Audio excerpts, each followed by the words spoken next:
There is a town in the Missouri Ozarks where a home costs less than a used pickup truck, where county building codes barely exist once you leave the town limits, and where you can wake up to a river so clear you can count the pebbles on the bottom from a canoe.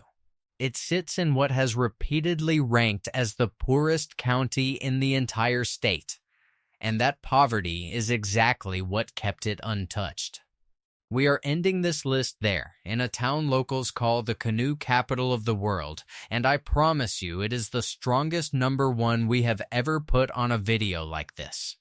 But we have 11 other towns to get through first. Real places, verified populations, verified history, where a few acres, a well, and a wood stove can still buy a life that costs almost nothing. If that idea appeals to you even a little, stick around, because if you're new here, hit subscribe, because we cover a different, overlooked corner of affordable America every single week. And I am genuinely curious. Drop a comment and tell me where in the world you're watching this from tonight, because I read every one of them. This is not a list of ghost towns. Every place here is alive, populated, and buyable right now. What they share is geography. Southern Missouri sits on the Ozark Plateau, a region of thin soil, deep hollows, and a stubborn independent streak that has kept property taxes low, county governments small, and building codes minimal or non-existent on the unincorporated land just outside town limits. In parts of Osage County and rural Douglas County, there is no zoning whatsoever. You can put a cabin, a yurt, or a converted bus on your own 5 acres, and nobody from the county comes to inspect it. Rural land listings across this stretch of the Ozarks commonly run from roughly $3,000 to $10,000 an acre, and in the most remote pockets of counties like Texas County. Asking prices tend to sit even lower than that. 12 real Missouri towns, ranked by how far your dollar stretches and how much freedom comes attached to it, counting down to the single most compelling place on the whole list. Let's start in the flattest, most populated corner of this list, because from here, everything only gets wilder. Number 12 is Kennett, down in Dunklin County, in the flat cotton and soybean country of Missouri's Bootheel. Kennett was founded in 1846 and has stayed largely agricultural ever since, and today it holds the title of the single most affordable city in the entire state of Missouri, according to multiple statewide cost of living rankings. Median home prices here sit in the low 100,000s, and overall cost of living runs roughly 10% below the Missouri state average, which is already among the cheapest in the country. Kennett looks nothing like the Ozark wilderness fantasy the rest of this list leans into. It's flat farmland, a real working town with a hospital, a Walmart, and a courthouse square.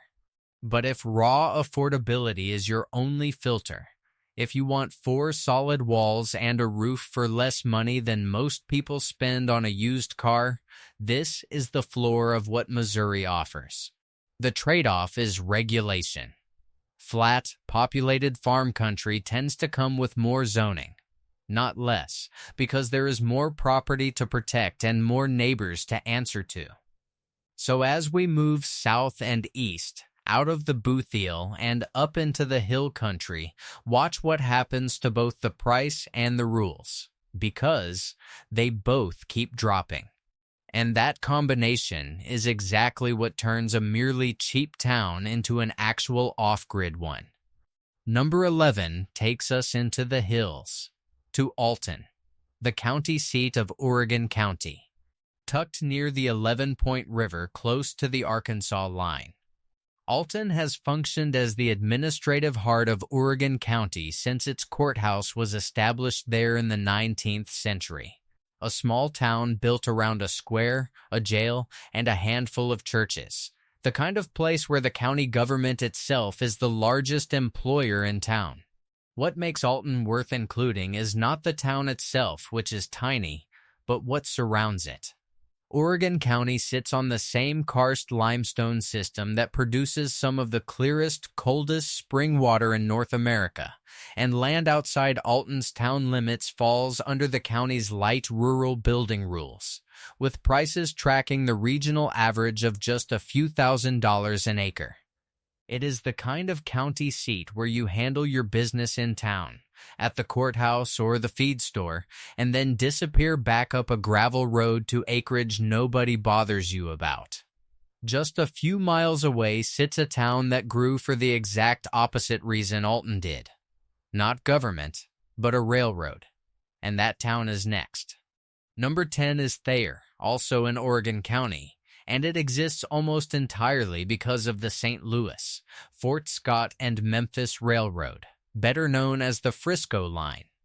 Originally surveyed for a site called Mammoth Spring, the railroad's builders balked at the asking price of the land there and pushed their division point across the state line into Missouri instead.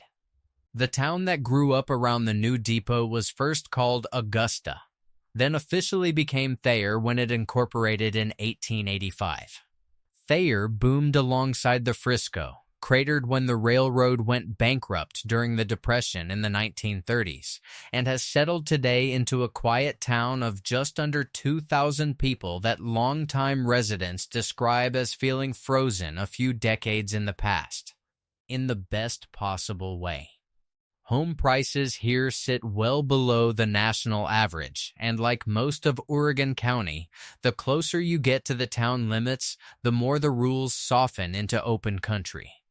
Thayer proves that even old railroad towns, the kind usually associated with growth and commerce, can end up as some of the quietest, cheapest places in the state once the industry that built them fades away. From here we head north, out of Oregon County entirely, into a county whose name has nothing to do with the Lone Star State, but everything to do with cheap, wide-open land. Number 9 is Licking, in Texas County, the single most populous city inside the largest county in Missouri. Texas County was carved out in 1843 and renamed 2 years later after the Republic of Texas, and its sheer size, over 1,100 square miles, is part of what has kept regulations so light for so long.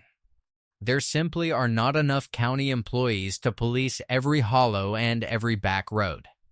Licking sits in the northern part of the county at the crossing of 2 state highways, and it functions as a genuine small town, complete with grocery stores, a school district, and a real downtown, but a very short drive in any direction puts you into forest and unregulated acreage.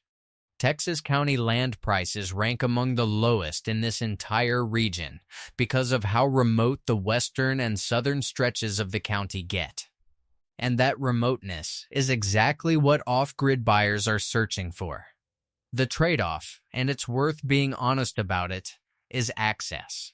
The farther you get from Licking's crossroads, the longer your drive to a hospital, a hardware store, or reliable cell service becomes.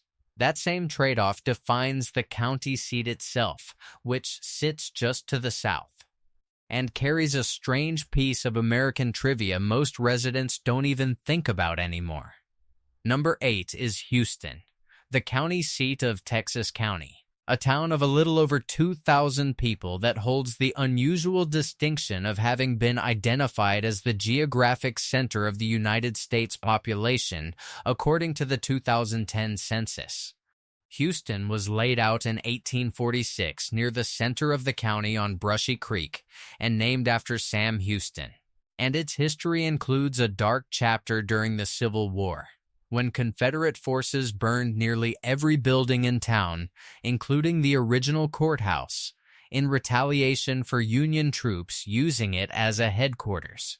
The town rebuilt, and today it functions as the commercial hub for the entire county, the place you go for the hospital, the courthouse, and the hardware store before heading back out to your land. Housing in Houston runs affordable even by rural Missouri standards, and the county's building rules stay minimal once you clear the incorporated limits. What Houston offers that smaller towns cannot is infrastructure without the price tag of a bigger city, a rare middle ground between total isolation and suburban regulation. From Houston, the Ozark Plateau rolls east into a county named for peace, and a river that begins its entire journey as a single spring in a state park. Number 7 is Salem, the seat of Dent County, a town whose very name comes from the Hebrew word for peace, chosen by an early settler back in 1851 when the town was first laid out. Salem sits at nearly 1,200 feet of elevation on the Ozark Plateau, and its recorded history includes a documented Civil War skirmish fought before dawn on December 3, 1861. When a smaller force of Union troops held off a much larger group of pro-Confederate state troops right at the edge of town. What draws people to Dent County today has nothing to do with that history and everything to do with water. Just south of Salem sits Montauk State Park, the literal birthplace of the current river, where a series of natural springs pump out enough cold, clear water to form one of the finest trout streams in the entire Midwest from a standing start. Land around Salem carries the same light rural regulation as the rest of this stretch of the Ozarks, and the town itself has a hospital, a downtown, and enough infrastructure to support a genuinely self-sufficient life nearby without total isolation. It is also the gateway to a stretch of river country that gets progressively wilder and progressively cheaper the farther south you follow it. If you've made it this far, you already know this isn't a video about giving up on modern life. It's about finding the places modern prices simply forgot to reach. That's exactly why this channel exists. So if you haven't already, subscribe now. Because 6 more towns are coming, and the best one on this entire list is still ahead of us. Number 6 is Doniphan, the county seat of Ripley County, built directly on the banks of the current river.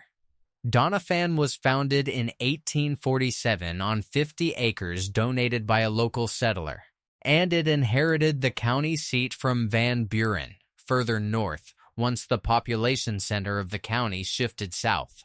Like so many towns on this list, Doniphan paid a steep price during the Civil War. Union troops burned most of the town, including its second courthouse, in September of 1864. Though a county clerk managed to hide and save the records before the fire took the building. What survived was a genuine river town with real character. A place where floating the current has been the primary local pastime for well over a century. Ripley County's population density sits at roughly 17 people per square mile, among the lowest in the entire state, which tells you almost everything you need to know about how much elbow room is actually out there. Housing in Doniphan stays inexpensive, and the surrounding county, much of it forested and hilly, keeps regulation to a minimum outside the town limits. The river that runs past Doniphan flows down from a town so small it barely counts as a town at all, and that is exactly where we're headed next. Number 5 is Van Buren, the seat of Carter County, home to just 747 people according to the most recent census. Van Buren has an unusual origin story. It was actually founded first in 1833 as the original county seat of Ripley County, named for then Vice President Martin Van Buren. When that seat moved south to Doniphan in 1847, Van Buren nearly emptied out, down to just a handful of families holding on. But in 1859, when Carter County was carved out of the surrounding territory, Van Buren was resurrected as its new county seat, a role it has held ever since. Today, Van Buren carries a title that punches well above its tiny population. It serves as the administrative headquarters for the entire Ozark National Scenic Riverways, the National Park Service unit that protects both the Current and Jacks Fork rivers across 4 counties. That means a town of well under 1,000 people effectively manages access to roughly 80,000 acres of protected river corridor. Land around Van Buren sits inside one of the most sparsely populated stretches of the entire state, and the combination of federal parkland on one side and unregulated private acreage on the other makes this one of the purest expressions of quiet, cheap, water-adjacent living anywhere on this list. Number 4 is Ava, the only incorporated town in all of Douglas County, and functionally its capital in every meaningful sense. Ava was founded in 1871 and originally named Militia Springs before being renamed a decade later, and it grew further once the Kansas City, Ozark, and Southern Railroad reached it in 1910. What makes Douglas County remarkable is not Ava itself, a modest town of roughly 3,000 people with reportedly one traffic light in the entire county, but everything around it. Because Ava is the only incorporated municipality inside more than 800 square miles of county land, the vast majority of Douglas County has no municipal zoning at all. Locals don't always describe their address by street name. They describe it by old landmark names like Sweden or Brushenab or Jackson Mill. Names that only make sense once you already know the area and who used to live there. This is homesteader country in the most literal sense. Land bought specifically because nobody is coming to tell you what you can build on it. The trade-off, as always, is distance from services. But for the specific kind of buyer this video is aimed at, that distance is the entire point of moving here in the first place. Number 3 is Gainesville, the county seat of Ozark County, a town platted in 1841 and named after Gainesville, Georgia, the hometown of many of its earliest settlers. Gainesville has a population of under 1,000 people and sits at the intersection of two state highways in the Lick Creek Valley, close enough to the Ozark National Scenic Riverways to draw the same outdoor tourism as its neighbors, but far enough off the main circuit to stay quiet almost year-round. What separates Ozark County from most of the rest of this list is that it has been independently identified in a recent statewide survey as one of the strongest counties in Missouri specifically for off-grid living, thanks to its rugged terrain, its low population density, and the sheer amount of undeveloped forests still inside its borders. That ranking comes from the exact rural characteristics off-grid buyers actually search for: remoteness, forest cover, and minimal government oversight, not from a real estate listing trying to sell you something. Land around Gainesville trades at prices consistent with the rest of the deep Ozarks, and the county's rules stay light the moment you leave town. We are now 2 entries from the top, and from here the towns get smaller, the water gets clearer, and the freedom gets more absolute with every mile south. Number 2 is Winona, the largest city in Shannon County. Though calling a town of under 1,000 people the largest city in anything tells you exactly what kind of county this is. Winona sits along U.S. Route 60 in the southeastern part of Shannon County, and its post office has operated continuously since 1888. Longer than most of the towns on this list have existed in any organized form. What Winona represents on this list is a kind of tipping point, the moment where a county stops having any real urban center at all and simply becomes a patchwork of small towns and open land stitched together by gravel roads. Shannon County as a whole has consistently ranked among the lowest median household income counties in the entire United States. A hard reality that comes with genuine hardship for the people who live here year-round, but which has also kept land, taxes, and everyday cost of living remarkably low for decades, while the rest of the country's rural real estate climbed steadily out of reach. Winona gives you just enough: a post office, a school, a small grocery store, without pulling you into anything resembling a city. And every road out of Winona leads deeper into the same county that produces our final entry, the town this entire list has been building toward from the very first minute. And that brings us to number 1, Eminence, the county seat of Shannon County, and the single most compelling town on this entire list. Eminence was originally settled in the 1820s and formally established as a town in 1833. And today it holds a population of just 515 people according to the most recent census. It sits directly on the Jacks Fork River, at an elevation of roughly 673 feet inside the Ozark National Scenic Riverways, the very first unit of the National Park Service ever created specifically to protect a free-flowing river system anywhere in the United States. Locals and outfitters call Eminence the canoe capital of the world, and the nickname is not exaggeration. The Jacks Fork and Current rivers here run so clear over limestone gravel beds that on a still afternoon you can watch fish move beneath your paddle from 30 feet away. This is a landscape shaped by karst geology, an underground network of caves and channels that surfaces in some of the largest natural springs in North America. Spring water so cold and so constant that it barely shifts temperature between January and July. Here is what earns Eminence the true number 1 spot on this list, beyond just being the prettiest stop along the way. Shannon County has, at multiple points in its recorded history, ranked as the single poorest county in the entire state of Missouri by median household income. A hard reality for the families who build a life here, but one that has also frozen land prices and county infrastructure spending at levels most of the country left behind decades ago.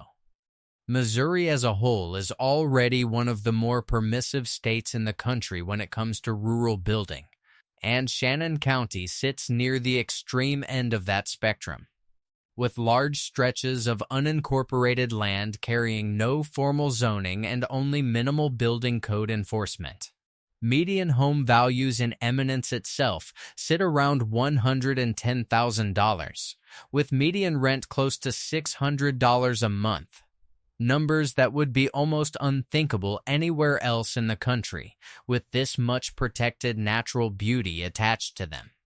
You can buy raw acreage outside town for a few $1,000s an acre, dig a well, run solar panels, heat with a wood stove, and be legally and functionally off the grid, all while living inside the boundary of a National Park Service unit that guarantees the river in front of your property will never be developed, dammed, or subdivided out from under you. That combination, protected water, minimal regulation, and rock-bottom cost, simply does not exist together anywhere else on this list, and it is genuinely rare anywhere else in the country. Eminence is not just the cheapest or the wildest entry here. It is the one place where every factor that makes off-grid Missouri living possible lines up at the same time, on the same river. In the same small town of 500 people who apparently know something the rest of the country forgot. There is also a quieter reason Eminence earns the top spot, and it has nothing to do with price. Because the town sits inside a federally protected river corridor, its future is unusually predictable in a state where small towns can disappear or get swallowed by development within a generation. The Current and Jacks Fork will not be dammed, channeled, or lined with private docks because the National Park Service has managed the land along their banks since 1964. That kind of permanence is rare anywhere in rural America, and it means the very thing that draws people to Eminence today, clean water, open forest, and silence at night, is legally guaranteed to still be there in 20 years. Most of the towns on this list offer cheap land. Eminence offers cheap land with a warranty. 12 towns, one state, and a common thread running through every single one of them, land that got left behind by the 20th century economy, and in doing so, quietly became some of the most affordable real estate left in America.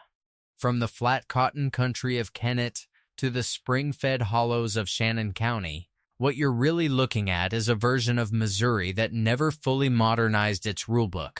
And for the right kind of buyer, that isn't a flaw, it's the entire appeal.